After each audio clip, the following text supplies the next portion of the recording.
Hi, my name is Savran Billahi Dwiarman and my student number is A320 190 and 179. So we meet again, and today in this video I will reading some dramatic reading, and the title is An Enemy of the People. So let's get started. Mrs. Stockman gets up, looking anxious. Edgeliff and Morton advance threateningly upon some schoolboys who are playing pranks. Aslaksen rings his bell and begs for silence. Hofstad and Billing both talk at once, but are inaudible. At last, quiet is restored. As chairman, I call upon the speaker to withdraw the ill-considered expression he has just used. Never, Mr. Aslaksen. It is the majority in our community that denies me my freedom and seeks to prevent my speaking the truth. The majority always has right on its side. And truth too. By God, the majority never has right on its side. Never, I say.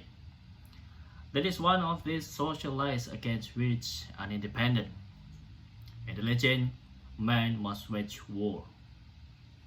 Who is it that constitutes the majority of the population in a country? Is it the clever folk or the stupid?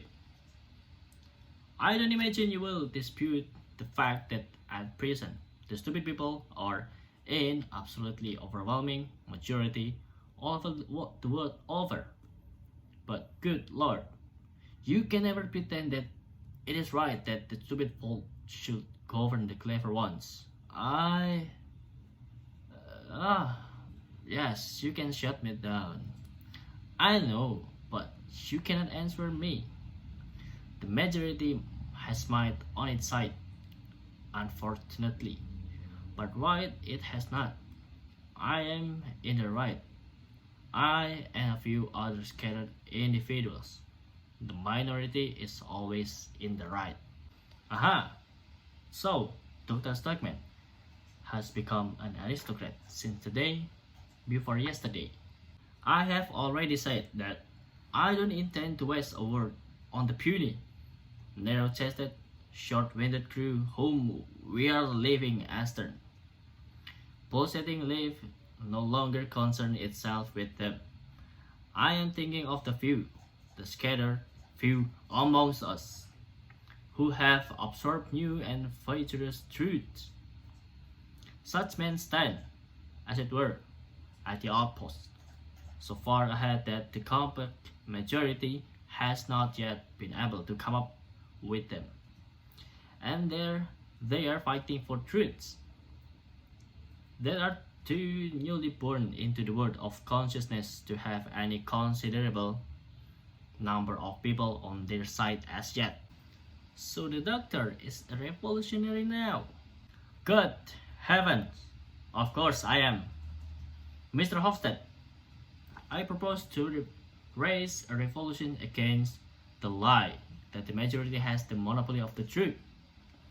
What sorts of truths are they that the majority usually supports?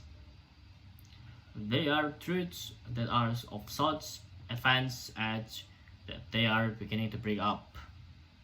And if a truth is as old as that, it is also in a fair way to become a lie. Gentlemen, yes, believe me or not, as you like, but truths are by no means as long-lived at Methuselah as some folk imagine.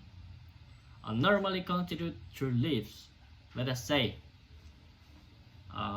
as a rule, 17 or 18, or at most 20 years, seldom longer. But truth as edge as that are always worn frightfully thin. And nevertheless, it is only then that the majority recognizes them and recommends them to the community as wholesome moral nourishment. There is no great nutritive value in that sort of fare, I can assure you.